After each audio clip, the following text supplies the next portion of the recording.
상상해 보십시오, 여러분. 누군가 여러분에게 어마어마한 규모의 영토와 부를 주겠다고 약속합니다. 네, 당장이라도 계약서에 도장을 찍고 싶은 상황이죠. 맞아요. 완전 기분이 좋을 타이밍인데 상대방이 내미는 조건이 아주 귀괴합니다.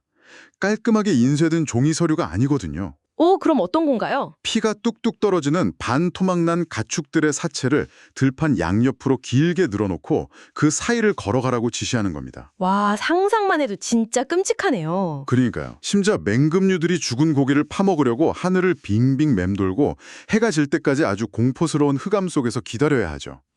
확실히 현대인의 관점에서는 이해하기 힘든 방식이네요. 네, 오늘 우리가 깊이 파헤쳐볼 심층 탐구의 자료가 바로 이 귀괴하고도 강렬한 고대 문헌, 창세기 15장의 텍스트입니다. 아, 창세기 15장. 이게 단순한 종교적 기록이나 고대 신화를 넘어가는 아주 흥미로운 텍스트잖아요. 맞습니다. 오늘 탐구의 핵심은 이거예요. 정보와 불확실성이 범람하는 세계에서 인간은 도대체 어떻게 완벽한 확신을 얻어내는가? 네, 인간 심리의 가장 취약한 부분을 정면으로 건드리는 질문이죠.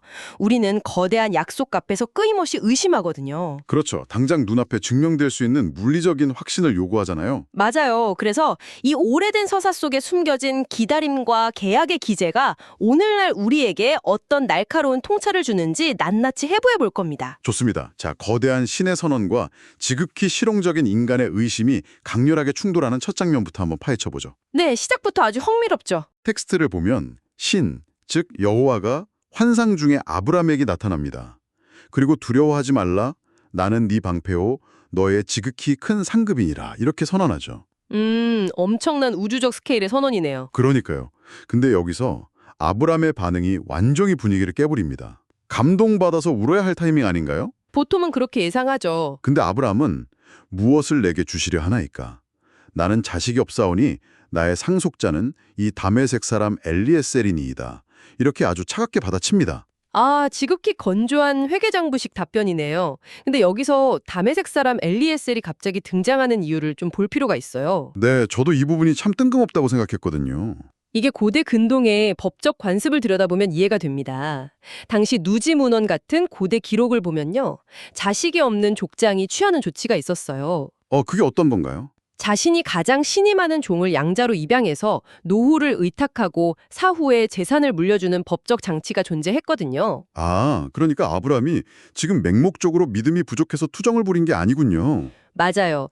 단순히 불평을 하는 게 아니라 당시 법적 테두리 안에서 자신이 취할 수 있는 최선의 플랜 B를 철저하게 제시한 겁니다. 이거 참 흥미롭네요. 비유하자면 마치 회사 대표가 저를 불러서 엄청난 스톡 옵션을 주겠다고 호언장담하는 상황 같아요. 네, 근데 본인은 받을 준비가 안 되어 있는 거죠? 그렇죠. 정작 저는 주식을 받을 계좌도 없고 당장 내일 퇴사해야 하는 상황인 겁니다. 완전 현실적인 비유네요. 받을 자격도 없는데 그 엄청난 약속이 무슨 소용입니까? 그냥 지금 제 비서에게 퇴직금이나 챙겨주시죠. 이렇게 현실적인 대안을 묻는 거네요. 정확합니다. 이게 눈앞에 닫힌 현실과 한계에 갇힌 인간의 전형적인 모습이거든요. 시야가 완전히 좁아져 있는 거군요. 네, 아브람의 시야는 텐트 안, 그리고 자신이 늙어간다는 그 물리적 현실에 완전히 고정되어 있어요. 이때 신의 설득 방식이 매우 독특합니다. 논리적으로 막 반박을 하나요? 엘리에셀이 왜 안 되는지? 아니요, 조목조목 반박하는 대신 텐트 밖으로 아브람을 쑥 이끌어냅니다. 오, 밖으로요? 네, 그리고 밤하늘의 무수한 별들을 가리키며 내 자손이 이와 같으리라 이렇게 선언을 해버리죠. 우와, 머릿속으로 계산기를 막 두드리던 사람을 밖으로 끌고 나가서 쏟아지는 우주를 보여준 거군요. 맞아요. 시각적인 충격을 준 셈이죠. 이건 마치 건축가가 복잡한 엑셀 시트 대신에 완공된 건물의 압도적인 3D 렌더링을 눈앞에 확 들이미는 느낌입니다. 아, 아주 훌륭한 유추네요. 청각적인 약속에서 시각적인 경험으로의 전환이 일어난 겁니다. 그 시각적인 압도감이 인간의 인식을 의심에서 믿음으로 단숨에 전환시키는 거네요. 텍스트에서도 아브라함이 이를 믿었다고 나오잖아요. 네, 닫혀있던 인식이 확장된 완벽한 사례죠.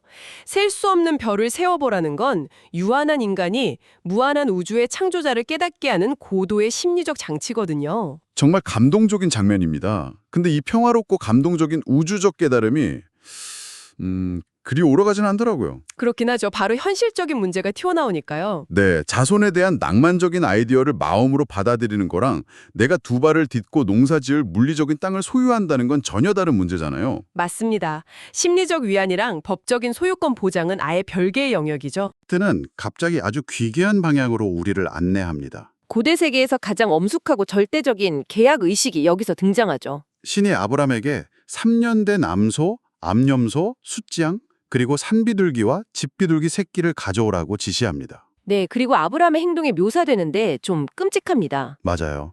현대인인 우리는 부동산 계약할 때 그냥 깔끔한 사무실에서 인감도장 찍잖아요. 근데 이 텍스트는 진짜 피비린내가 진동을 해요. 가축들을 다 반으로 쪼개버리죠. 네, 새를 제외한 큰 가축들을 반으로 정확히 쪼개고 피가 흐르는 고깃덩어리들을 양쪽으로 마주보게 늘어놓습니다. 아니 근데 왜 이런 끔찍한 과정이 필요한 건가요?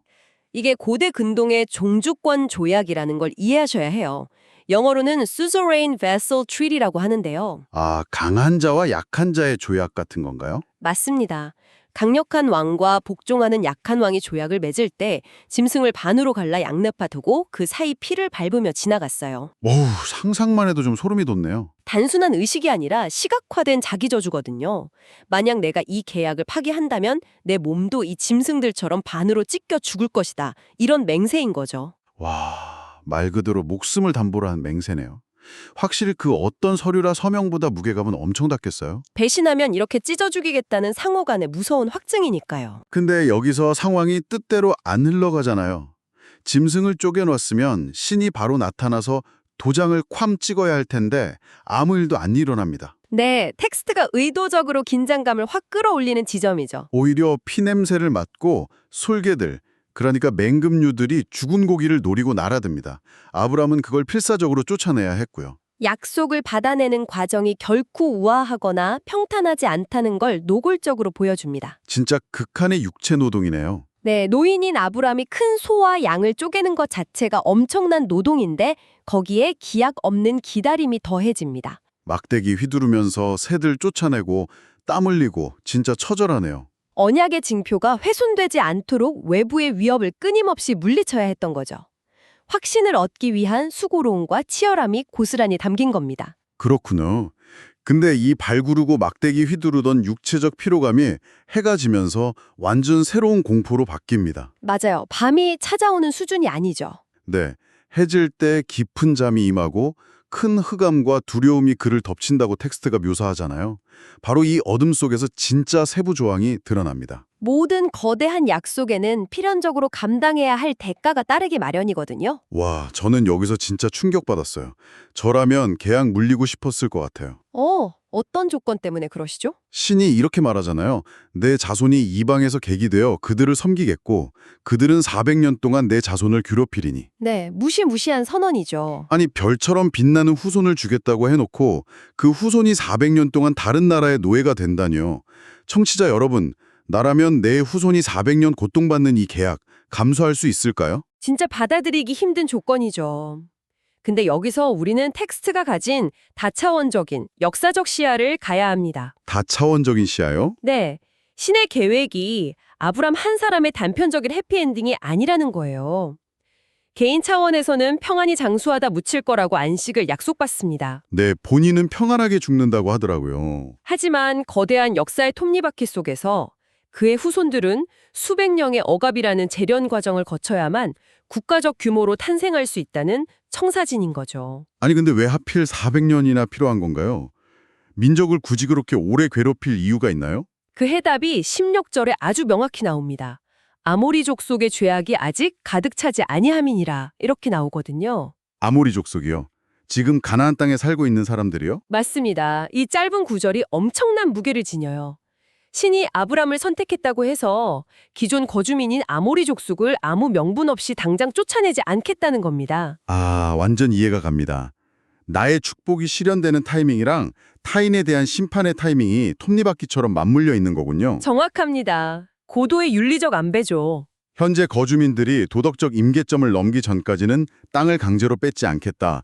일종의 유예 기간이네요. 네, 그래서 400년이라는 아득한 시간이 필요했던 겁니다. 아브람 개인은 그저 그 거대한 시공간적 교차로 위에서 잠시 존재하다가 가는 시계 한 부품 같은 거죠. 와, 개인의 생애를 훌쩍 뛰어넘는 스케일이네요. 자, 이렇게 두려운 세부 조항이 다 명시되고 나서 마침내 시각적 클라이막스가 펼쳐집니다. 네, 드디어 그 기괴한 의식의 결말이 나오죠. 어둠 속에서 연기나는 화로가 보이고 타는 횃불이 나타나서 그 반으로 쪼개진 고기들 사이를 스르륵 지나갑니다. 칠흑 같은 어둠, 피냄새, 그리고 죽음의 길을 가로지르는 타오르는 불꽃. 진짜 상징적이고 압도적인 이미지예요. 약간 예술 영화의 아주 숭고한 한 장면 같아요. 근데 저 여기서 좀 논리적인 의문이 하나 들었어요. 어떤 부분이죠? 아까 고대 계약은 양 당사자가 같이 고기 사이를 걸어가는 거라고 하셨잖아요. 네, 원래는 상호 간의 맹세니까요. 그렇다면 아브라함이랑 신을 상징하는 횃불이 나란히 그 피의 길을 걸어가야 맞잖아요. 근데 텍스트를 보면 횃불만 홀로 그 사이를 지나갔어요. 이거 룰 위반 아닌가요? 아주 예리한 지적입니다.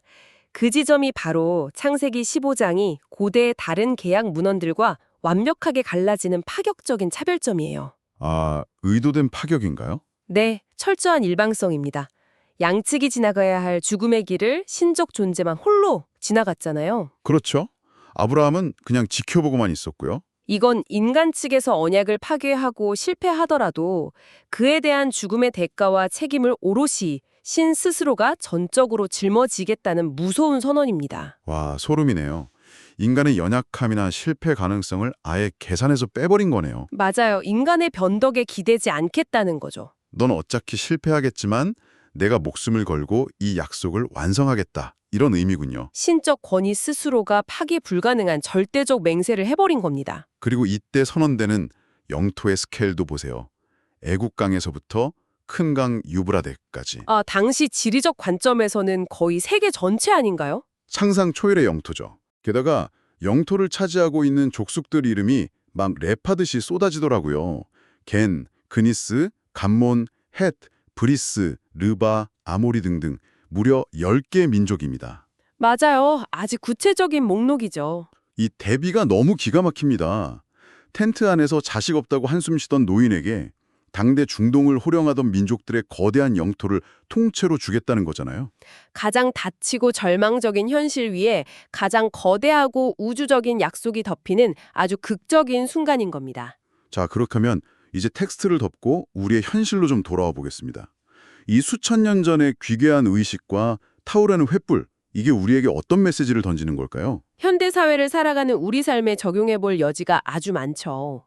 청취자 여러분, 생각해보면 우리는 모두 눈앞에 다메섹 사람 엘리에셀을 매일 마주하고 삽니다. 초라한 통장 잔고, 기약 없는 취업 준비, 끝없는 질병 같은 것들이죠. 네, 우리는 이런 닫힌 현실만 엑스레이 사진처럼 들여다보면서 매일 절망하잖아요. 하지만 마음속으로는 밤하늘의 별처럼 거대한 성취를 갈망합니다. 그리고 그 갈망을 이루기 위해서 우리는 늘 즉각적이고 손에 잡히는 보증수표를 원하거든요. 당장 내일 아침 눈 떴을 때 내 땅이 쫙 펼쳐져 있기를 바라는 거죠. 맞아요. 하지만 이 텍스트는 진정한 확신이 얼마나 처절한 인내를 요구하는지 적나라하게 보여줍니다. 오히려 반토막난 사체를 지키려고 무더위 속에서 솔개들과 육탄전을 벌여야 했으니까요. 네, 지루하고 고통스러운 싸움이죠. 결과를 갉아먹으려는 위협들을 끝없이 물리치며 어둠 속에서 자리를 지켜야 합니다. 게다가 수세대를 내다보는 거대한 타임라인 속에서 내가 그저 하나의 부품일 수도 있다는 그런 겸손함도 받아들여야 하고요. 불가능한 꿈이 현실이 되려면 개인의 조급함을 버려야 한다는 아주 깊은 철학적 통찰입니다. 자, 오늘 탐구해본 이 텍스트는 우리에게 아주 도발적인 질문을 던집니다. 진정으로 거대한 목표는 절대 즉각적인 편안함을 주지 않아요. 오히려 끝이 보이지 않는 흑암 속에서 버텨내는 지루한 맹세의 시간을 요구합니다. 여러분의 삶에도 포기하고 싶은 충동이라는 솔길이 끊임없이 날아들고 있을 겁니다. 네, 청취자 여러분. 여러분은 오늘 그 솔개를 쫓아내며 지켜내고 있는 여러분만의 쪼갠 고기가 무엇입니까? 아주 묵직한 질문이네요. 당장 눈앞에 엑스레이 사진 같은 확실한 결과가 보이지 않더라도 타오르는 불꽃이 그 길을 홀로 지나가 약속을 완성할 그 순간까지 포기하지 않을 가치가 여러분에게는 있으신가요? 지독한 기다림의 법칙을 꼭 한번 되새겨 보셨으면 좋겠네요. 네, 오늘 깊은 이야기는 여기까지입니다. 여러분 스스로 깊이 탐구해 보시길 바라며 여러분의 흑암 속에도 그 지루한 싸움을 끝내줄 불꽃이 언젠가 꼭 지나가길 바랍니다.